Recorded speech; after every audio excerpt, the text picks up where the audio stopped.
Okay, we're going to go ahead and talk about how to connect to Crystal Reports to a MySQL database. Now, if you recall, we have already installed the MySQL ODBC connector. Then we went through our administrative tools under Control Panel, went through the data sources, and we added two data sources, one to connect through ODBC through Sequila and one for classic models, the two databases we'll be using for this course. We're going to go ahead and I'm going to show you how to connect to those data sources when you create a report.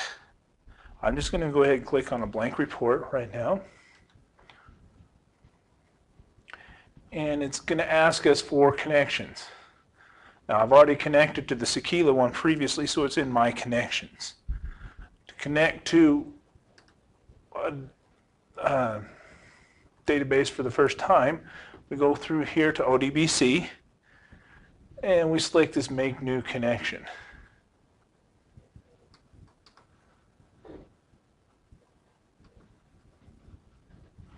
And it's not pulling up my wizard here.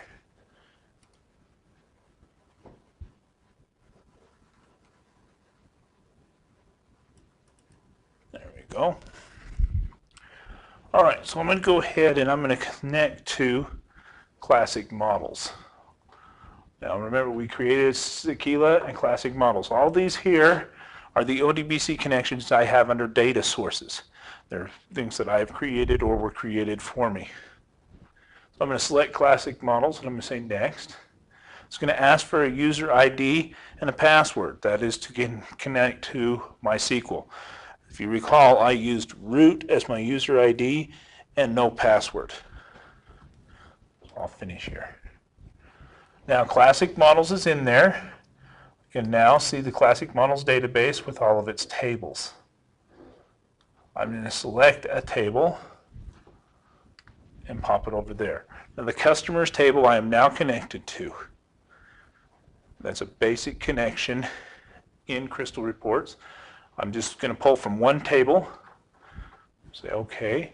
Now you'll see in my database fields up here, there is the customers table.